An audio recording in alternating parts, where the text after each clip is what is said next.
Hello friends, social science study centre में आपका स्वागत है।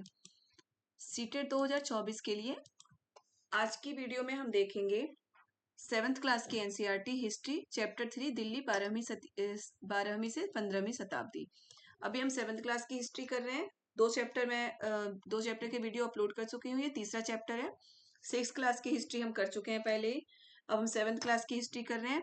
चैप्टर 3 में है दिल्ली 12वीं से 15वीं शताब्दी, यानी कि दिल्ली के बारे में हमें पढ़ना है कि 12वीं शताब्दी से 15वीं शताब्दी तक दिल्ली पर किसका किसका शासन हुआ था और किस तरीके का वहां पे शासन था। ठीक है, सारे ही चैप्टर बहुत ही महत्वपूर्ण होते हैं, इंपॉर्टेंट होते हैं। मैं पहले भी आपको बता चुकी हूँ कि सीटेट में जो हमारा सब्जेक्ट है सोशल साइंस या फिर जो भी आपका सब्जेक्ट है, एनसीईआरटी 6 to 8 से ही पूछा जाता है हमारे सब्जेक्ट के क्वेश्चन। तो हमें उनसे ही पढ़ना, उससे एक्स्ट्रा कहीं से पढ़ने की जरूरत नहीं होती। एनसीईआरटी की बुक पढ़िए, उससे उसके अलावा कुछ भी पढ़ने की जरूरत नहीं है आपको सीटेट के लिए। ठीक है, ज्योग्राफी के सारे वीडियो 6 to 8 6 7 8 के मैं अपलोड कर चुकी हूँ चैनल पे। सिक्स क्लास की हिस्ट्री में अपलोड कर चुकी हूँ। अब सेवन्थ की हिस्ट्री हम स्टार्ट कर चुके हैं। बहुत जल्दी सेवन्थ की खत्म करके एट्थ की हिस्ट्री कराऊंगी और साथ ही साथ अब मैं प्रीवियस ईयर के क्वेश्चन पेपर भी डालती रहूंगी ताकि आपका क्वेश्चन पेपर यानी कि एग्जाम के लिए रिवीजन होता रहे। क्वेश्चन पेपर आप सॉल्व करते रहें, आपको पता चले कि किस तरीके के क्वेश्चन आता है और आपको कैसे पढ़ना है। और बेटा मैं हर वीडियो में आपको बोलती हूँ कि आप नोट्स जरूर बनाएं, अपने हाथों से लिख के नोट्स बनाएं। जो जो पॉइंट मैं आपको बता रही हूँ वीडियो सुन के फिर उस दोबारा से वीडियो सुनिए और उस पॉइंट को लिखते जाइए, नोट्स बनाइए, पॉइंट बाय नोट्स बनाते रहिए कि आपको जब रिवीजन करना हो लास्ट में तो एक झलक में सारा कुछ आपकी नजर के सामने हो। और अगर हम कोई चीज लिख के याद करते हैं तो वो चीजें हमें जल्दी याद होती है, आपको पता है। तो प्लीज आप नोट्स जरूर बनाएं। ठीक है, और प्लीज जिसने भी अभी तक चैनल को सब्सक्राइब नहीं किया हो चैनल को सब्सक्राइब कर दे। जो इस चैनल पे नए हैं वो भी चैनल को सबसे पहले सब्सक्राइब करें ताकि आने वाले सारे वीडियो अब तक जल्दी से जल्दी पहुंच जाए। वीडियो लाइक करें, शेयर करें और कमेंट करें। ठीक है, तो चलिए हम देखते हैं सेवेंथ क्लास की हिस्ट्री चैप्टर 3 दिल्ली 12वीं से 15वीं शताब्दी। तो दिल्ली पे सबसे पहले पहल यानी कि दिल्ली पे सबसे पहले जब दिल्ली राजधानी बनी थी, एक महत्वपूर्ण राज्य बन गया था दिल्ली, तो उस पे सबसे पहले दिल्ली में किसका शासन था? तो सबसे पहले तोमर राजपूतों का शासन था दिल्ली में। याद रखिएगा, सबसे पहले किसका शासन था? तोमर राजपूतों का साम्राज्य था दिल्ली में। तोमरों के बाद यहाँ पे चौहान राजपूतों का शासन आया। ठीक है, तोमर राजपूतों के बाद किसका आया? चौहान राजपूतों का शासन आया दिल्ली में। ये अभी नीचे यहाँ पे एक पूरी तालिका है, उसमें मैं आपको सही से बताऊंगी। यहाँ पे थोड़ा सा दिया गया था वो बता रही हूँ। अब ये देखिए, ये क्वेश्चन आता है सीटेट में, आ भी चुका है कि देहलीवाल सिक्के, देहलीवाल कहे जाने वाले सिक्के भी ढाले जाते थे, तो काफी प्रचलन में है। कहाँ देहलीवाल सिक्के कहाँ पे ढाले जाते थे? दिल्ली में ढाले जाते थे देहलीवाल सिक्के। या फिर क्वेश्चन ये आया था कि देहलीवाल क्या है?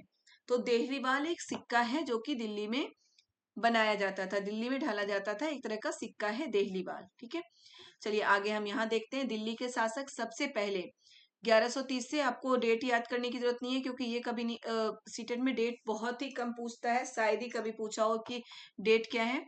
हमें बस ये देखना है कि सबसे पहले किनका शासन था। तो तोमर राजपूतों का शासन था, जिनके राजा कौन थे? अलंगपाल अनंगपाल। फिर चौहान राजपूतों का शासन आया, जिनके राजा थे पृथ्वीराज चौहान। फिर तुर्की का शासक आया। ठीक है, प्रारंभिक तुर्की शासक कुतुबुद्दीन ऐबक, शमसुद्दीन इल्तुतमिश, रजिया, गयासुद्दीन बलबन। ठीक है, इल्तुतमिश की बेटी थी रजिया सुल्तान। उसके बाद कौन थी? रजिया सुल्तान मुश्किल से 4 साल तक ही शासन कर पाई थी क्योंकि उन्हें गद्दी से हटा दिया गया था, ये बोलकर कि वो एक औरत है, एक लड़की है और लड़कियों का शासन करना सही नहीं है। उन्हें गद्दी से हटा दिया गया था, जबकि इल्तुतमिश के सारे बच्चों में, सारे बेटे और बेटियों में रजिया सबसे लायक थी। फिर भी उसे शासक के रूप में स्वीकार करना बहुत मुश्किल हो रहा था वहां के लोगों के लिए। ठीक है, तुर्की के बाद क्या आया? खलजी वंश का शासन आया, जिसमें कि जलालुद्दीन खलजी, अलाउद्दीन खलजी थे। फिर तुगलक वंश का शासन आया, गयासुद्दीन तुगलक, मोहम्मद तुगलक, फिरोज शाह तुगलक। फिर सैयद वंश का शासन आया, खिज खान। फिर लोदी वंश का शासन आया, बहलोल लोदी। ठीक है, चलिए अब हम देखते हैं आगे।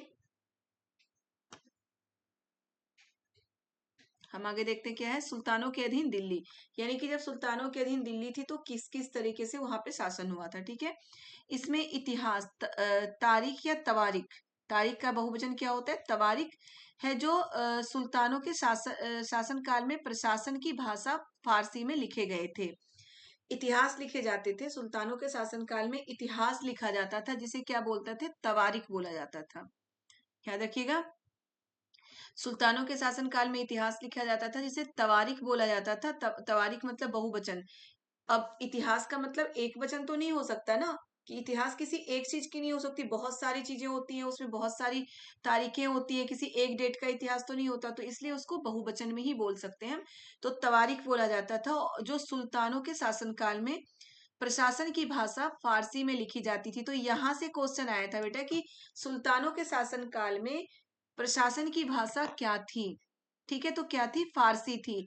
ये क्वेश्चन आ चुका है कई बार हमारे सीटेट में कि सुल्तानों के शासनकाल में प्रशासन की भाषा क्या थी, तो क्या थी, फारसी थी। या दिल्ली में प्रशासन की भाषा क्या थी, दिल्ली में प्रशासन की भाषा क्या थी, फारसी थी, दिल्ली में प्रशासन की भाषा। और तवारीख किसे बोलते हैं, इतिहास को बोलते हैं, जो बहुवचन होता है।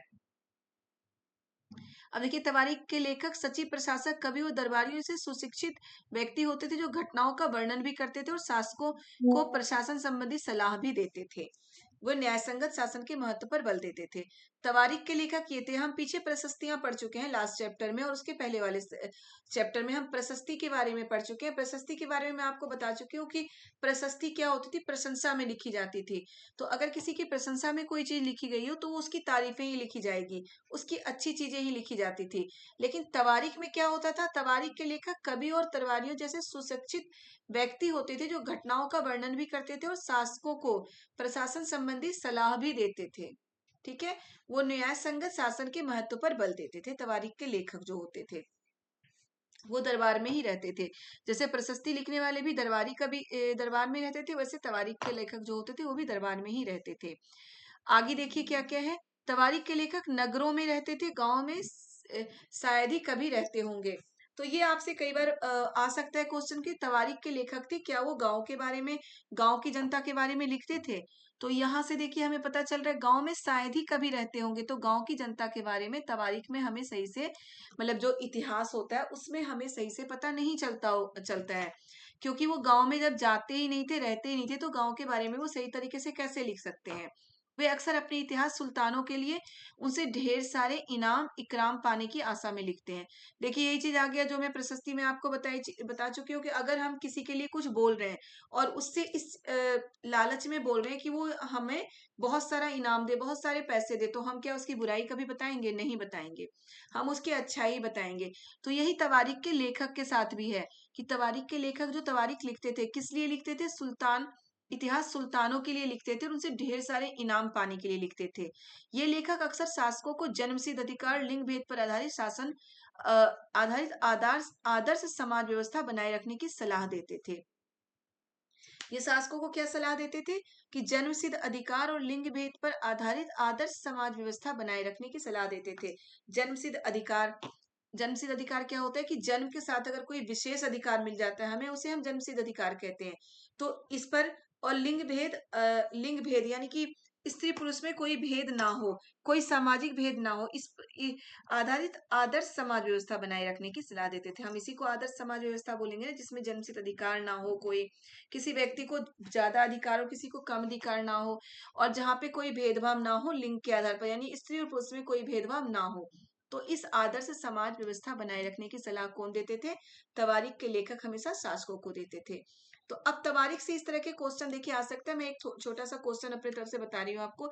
इसमें ऐसे आ सकता है कि तवारीख के लेखक के बारे में क्या चीज गलत है। ठीक है, तवारीख के बारे में क्या चीज गलत है, कुछ भी आ सकता है कि इसमें क्या सही नहीं है। तो पहला ये होगा कि तवारीख एक तरह का इतिहास है, मतलब इतिहास का बहुवचन है, बिल्कुल सही था। तवारीख में क्या होता था कि जो तवारीख के लेखक होते थे वो गांव के बारे में, मतलब गांव में रहने वाले लोगों के बारे में लिखते थे।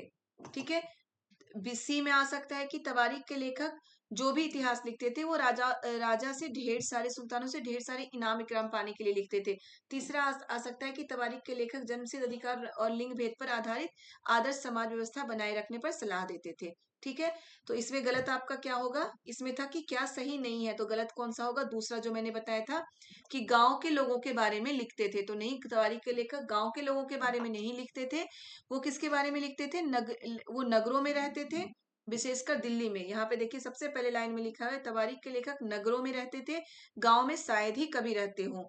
तो इसलिए वो गांव के लोगों के बारे में नहीं लिख सकते हैं, वो किसके बारे में लिखते होंगे, शहर के लोगों के बारे में। और ज्यादातर वो इनाम इकराम पाने के लिए लिखते होंगे। तो गांव के लोगों के पास इतना धन नहीं होता है कि वो तवारीख के लेखकों को धन ज्यादा से ज्यादा इनाम दे सके, तो वो सुल्तानों के बारे में, उनके परिवार के बारे में ही लिखते थे। ठीक है, क्लियर हो गया तवारीख का। अब आगे देखिए, जन्मसिद्ध अधिकार क्या होता है, लिंग भेद क्या होता है, मैं आपको बता चुकी हूँ। आप इसको अगर आ जाए इससे क्वेश्चन तो आप आराम से कर लेंगे। सन 1236 में सुल्तान इल्तुतमिश की बेटी रजिया सिंहासन पर बैठी। अभी ऊपर देखिए इसमें है कि 36 में बैठी थी और 40 में उसे हटा दिया गया था।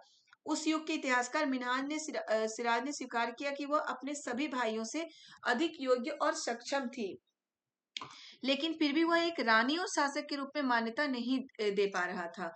ठीक है, क्या है कि मिनहाज 1236 में रजिया सुल्तान जो इल्तुतमिश की बेटी थी वो सिंहासन पर बैठी थी। और मिनहाज सिराज, याद रखिएगा ये भी कि मिनहाज सिराज किस समय के इतिहासकार थे, तो 1236 ईस्वी के इतिहासकार थे वो, उस युग के इतिहासकार थे वो। उन्होंने ये स्वीकार किया था कि रजिया अपने सभी भाइयों में सबसे योग्य थी, लेकिन फिर भी उसे एक रानी के एक रानी को शासक के रूप में मान्यता वहां की जनता और खुद मिनहाज सिराज भी नहीं दे पा रहे थे। और यही सब कारण था कि 1240 में उन्हें सिंहासन से हटा दिया गया। 4 साल में उन्हें सिंहासन से हटा दिया गया, क्योंकि कोई भी दरबानी जन भी उसके स्वतंत्र रूप से शासन करने की कोशिशों से प्रसन्न नहीं थे। मतलब कोई भी उसके शासन करने से प्रसन्न नहीं था, क्योंकि वो एक महिला थी। ठीक, चलिए आगे देखते हैं। खलजी और तुगलक वंश रजिया के बारे में आपको पता होना चाहिए। इल्तुतमिश की बेटी थी, 1236 में सिंहासन पर बैठी थी और 4 साल के बाद यानी कि 1240 में उसे सिंहासन से हटा दिया गया था। उसका कारण यही था कि वो एक महिला थी। ओके, अब चलिए आगे देखते हैं हम। खलजी और तुगलक वंश के अंतर्गत प्रशासन नजदीक से एक रहे, बस खलजी और तुगलक वंश के अंतर्गत प्रशासन किस तरीके से हुआ। दिल्ली के आरंभिक सुल्तान विशेषकर इल्तुतमिश सामंतों और जमींदारों के स्थान पर अपने विशेष गुलामों को सूबेदार नियुक्त करता था। ये जो तुगलक वंश थे उस समय गुलाम की प्रथा स्टार्ट हुई थी, याद रखिएगा। ठीक है, गुलाम की, और यहाँ पे गुलामों को बहुत ज्यादा इज्जत, बहुत ज्यादा पसंद किया जाता था और उन्हें मतलब उन पे बहुत ज्यादा विश्वास किया जाता था गुलामों पे।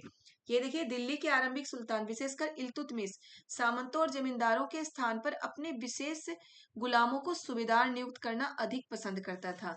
यानी कि सामंत और जमींदार थे, उन्हें अब सूबेदार ये नियुक्त नहीं कर रहे थे। किसे सूबेदार नियुक्त कर रहे थे इल्तुतमिश, गुलामों को। याद रखिए, गुलामों को। इन गुलामों को फारसी में बंदगा कहते हैं। ये क्वेश्चन भी सीटेट में आ चुका है बेटा, तो मैं बार बार आपको इसलिए ये चीजें रिमाइंड कराती हूँ कि ये क्वेश्चन आ चुका है। जहां भी जो क्वेश्चन मुझे दिखता है कि ये आ चुका है, कि आपको पता होना चाहिए कि कहाँ से क्या पूछ लिया जाता है। हम ये नहीं बता सकते। अब देखिए, इन गुलामों को फारसी में बंदगा कहा जाता है। छोटी सी लाइन है बिल्कुल कि इन गुलामों को फारसी में बंदगा कहा जाता है। तो ये क्वेश्चन आया था कि बंदगा क्या है, बंदगा क्या है, तो बंदगा क्या था, गुलामों को फारसी में बंदगा कहा जाता है। ठीक है, जो आ चुका है उसे भी आपको याद रखना है कि ये क्वेश्चन आ चुका है, तो वो भी, क्योंकि रिपीटेड भी क्वेश्चन आते रहते हैं, तो उसे भी आपको याद रखना है। छोटे छोटे पॉइंट भी बहुत अच्छे से समझ के आगे बढ़ना है। ठीक है, तो इसमें से 2 क्वेश्चन बनते हैं। एक तो पहले कि बंदगा क्या है, तो गुलामों को फारसी में बंदगा कहा गया था। दूसरा क्या है कि इल्तुतमिश क्या करते थे, सामंतों और जमींदार के स्थान पर अपने गुलामों को सूबेदार नियुक्त करना अधिक पसंद करते थे। ठीक है, आगे चलिए हम देखते हैं। तवारीख के लेखकों ने निचले खानदान के लोगों को ऊंचे पदों पर बिठाने के लिए दिल्ली के सुल्तानों की आलोचना भी की है। दिल्ली के सुल्तान क्या करते थे, जो उनके गुलाम होते थे, अभी ऊपर हम देख चुके हैं कि गुलामों को ही वो सूबेदार नियुक्त करते, तो इसलिए तवारीख के जो लेखक थे ये गुलामों को निचले खानदान के लोग माना जाता था। तो उन्हें इस बात की आलोचना की गई थी कि सुल्तान इन्हें ऊंचे पदों पर बिठा रहे हैं। ठीक है, आगे देखिए, पहले वाले सुल्तानों की तरह ही खलजी और तुगलक शासकों ने भी सेना नायकों को भिन्न भिन्न आकार के इलाकों में सूबेदार के रूप में नियुक्त किया। ये इलाके इक्ता कहलाते थे। यहां से क्वेश्चन बनता है, इक्ता क्या है, ये इन्हें संभालने वाले अधिकारी इक्तदार या मुक्ति कहलाते थे। जो इलाके थे जहां पे सेना नायक जाया करते थे उसे इक्ता में पिछले चैप्टर में भी आपको बता चुकी हूँ, पढ़ चुके हो आप। जो सेना नायक जहां पे जाते थे, सूबेदार बन के जिन इलाकों में सेना नायक को भेजा जाता था। देखिए पहले वाले सुल्तानों की तरह खलजी और तुगलक शासकों ने भी सेना नायकों को भिन्न भिन्न आकार के इलाकों में सूबेदार के रूप में नियुक्त किया है। ये इलाके मतलब जो इलाके होते थे जहां पे सूबेदार सेना नायक बन के जाते थे उसे इक्ता कहते थे, और इन्हें संभालने वाले अधिकारी इक्तदार या मुक्ति कहलाते थे। तो ये आया था मुक्ति क्या है, तो इक्ता को संभालने वाले अधिकारी या फिर वो ऐसे सेना नायक जो सूबेदार बनाकर इक्ता में भेजे जाते थे उन्हीं को इक्तदार या मुक्ति कहा जाता था। ठीक है। मुक्ति का फर्ज था सैनिक अभियानों का नेतृत्व करना और अपने इक्तों में कानून व्यवस्था बनाए रखना। मुक्ति का क्या फर्ज था? सैनिक अभियानों की नियुक्ति करना और अपने इक्तों में कानून व्यवस्था बनाए रखना। यहां से कई क्वेश्चन बनते हैं, तो इसे आप बिल्कुल नोट डाउन कर लें कि जो इक्ता क्या है, मुक्ति क्या है, इक्तदार क्या है और इक्ता का काम क्या था। मुक्ति का काम क्या था, सॉरी, इक्ता क्या है, मुक्ति क्या है, इक्तदार क्या है और मुक्ति का फर्ज क्या था, मुक्ति का काम क्या था। और जो दिल्ली के सुल्तान थे वो सेना नायक को कहां पर सूबेदार बनाकर भेजते थे। आगे देखिए, उस समय 3 तरह के कर थे।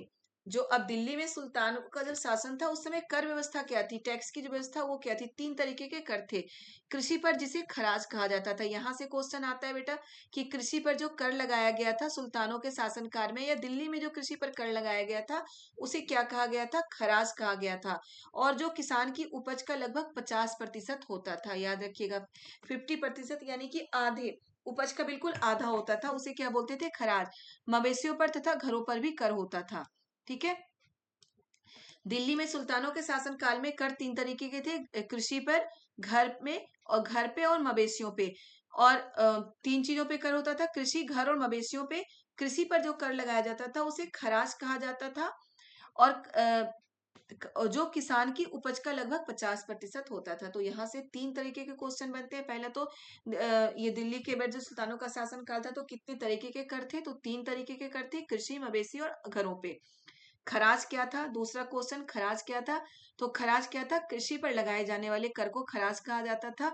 खराज में कर व्यवस्था क्या थी, कितना कर वसूला जाता था, तो इसमें क्या था कि किसानों की उपज का लगभग 50% कर लिया जाता था। ठीक है। तो यहां से भी आप पॉइंट डाउन नोट डाउन जरूर कर लेंगे। अब आगे देखिए क्या है, अलाउद्दीन खिलजी और मोहम्मद तुगलक के शासन कालों के आरंभ में दिल्ली पर मंगोलों के धावे बढ़ गए। मंगोलों का आक्रमण शुरू हो गया था अलाउद्दीन खिलजी और तुगलक के शासन काल में। ठीक है। 15वीं से 16वीं शताब्दी में सल्तनत। 15वीं शताब्दी में क्या हुआ था, आपको पता है कि 15वीं शताब्दी के बाद 1526 के बाद क्या हुआ था, दिल्ली में मुगलों का शासन होने लगा था। वहां बाबर आए थे दिल्ली, उसके बाद फिर हुमायूं, उसके बाद उनके बच्चे यहाँ पे आने लगे, मतलब कि उनके मुगल का शासन दिल्ली में स्टार्ट हो चुका था। ठीक है। महान सम्राट अकबर जो 1556 से 1605 के में जब मुगल साम्राज्य को समेकित किया तो उसने अपने प्रतिमान के रूप में शेरशाह की प्रशंसा व्यवस्था को ही अपनाया था। महान सम्राट अकबर 1556 से 1605 तक थे वो। ठीक है। अकबर ने जब मुगल साम्राज्य को समेकित किया तो उसने अपने प्रतिमान के रूप में शेरशाह की प्रशासन व्यवस्था को ही अपनाया। यानी कि शेरशाह की जो प्रशासन व्यवस्था थी उसी को किसने अपनाया था, अकबर ने। तो ये क्वेश्चन भी आ सकता है कि शेरशाह की प्रशासन व्यवस्था को किसने अपनाया था, तो किसने अपनाया था, अकबर ने। इनकी ईस्वी क्या है, 1556 से 1605 ईस्वी। ठीक है।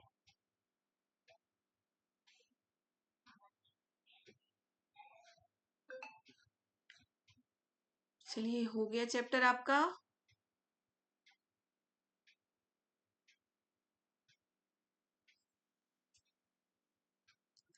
जिसे हम ये तुर्की बोलते हैं,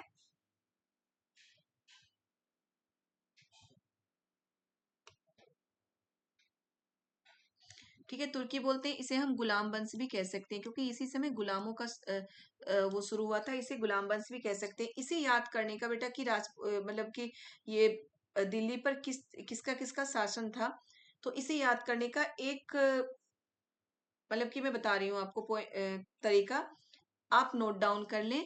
गुड़ खा तसले में, ठीक है क्या, गुड़ खा तसले में, याद रखिएगा, बिल्कुल अच्छे से सुन लीजिए। गुड़ खा तसले में, इसे आपको याद कर लेना है। गुड़ खा तसले में बहुत अच्छे से याद होगा, थोड़ा सा फनी टाइप का भी है तो इसे बहुत अच्छे से आप याद कर सकते हैं। अब मैं आपको बताती हूँ कैसे इसे हम याद कर सकते हैं। देखिए, सबसे पहले दिल्ली में, इससे हम कैसे दिल्ली के शासकों के बारे में पता कर सकते हैं। सबसे पहले दिल्ली में किसका शासन था? सभी आप बहुत अच्छे से पता होगा, राजपूतों का शासन था। तो इसे रहने दीजिए, राजपूतों का शासन था, तोमर और चौहान राजपूतों का, ठीक है। अब उसके बाद गुड़, ग से गुलाम वंश, तुर्की के शासक ही जो कुतुबुद्दीन ऐबक, इल्तुतमिश, ये सभी गुलाम वंश के थे, तो इसीलिए इनको क्या बोला गया है? गुलाम वंश, ठीक है। तो तुर्की बोल सकते हैं या गुलाम वंश का शासन सबसे पहले था। गुड़ से क्या होगा? गुलाम वंश। खा, खलजी वंश, ठीक है। सबसे पहला ख से खिलजी वंश।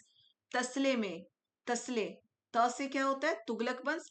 स, स से सैयद, तसले, ल से लोदी, ठीक है, क्लियर है। गुड़ खा तसले में, गुलाम वंश, ख से खलजी वंश, त से तुगलक वंश, स से सैयद, ल से लोदी। इस तरीके से आप इसको याद कर सकते हैं। थोड़ा सा फनी भी है तो आप इसको अच्छे से याद करके इसे आप बहुत अच्छे तरीके से याद कर सकते हैं। क्योंकि सीटेट के लिए नहीं, ये आगे के लिए भी आपके लिए पूछा जा सकता है कि दिल्ली के शासकों के बारे में एक तालिका या कुछ भी ऐसे पूछा जा सकता है। सीटेट में भी पूछा जा सकता है। तो आप इसको इस तरीके से याद कर लीजिए। गुड़ खा तसले में, दिल्ली में शासन व्यवस्था किस थी, किस शासकों की थी? सबसे पहले राजपूतों का आप याद रखेंगे बहुत अच्छे से, तोमर और चौहान वंश। उसके बाद गुड़ से गुलाम, खा से खलजी, तसले से त से तुगलक, स से सैयद, ल से लोदी। क्लियर है बेटा? अब प्लीज जिसने भी चैनल को सब्सक्राइब ना किया हो, चैनल को सब्सक्राइब कर दें, लाइक करें, कमेंट करें। वीडियो पसंद आया तो शेयर भी जरूर करें, ज्यादा से ज्यादा शेयर करें अपने फ्रेंड्स को। और जो भी जरूरतमंद है उन्हें ये वीडियो शेयर जरूर करें कि वो पढ़ सकें, वीडियो को देख सकें, और वीडियो को कमेंट करें, लाइक करें और सब्सक्राइब जरूर कर दें। ओके बच्चों, बाय बाय।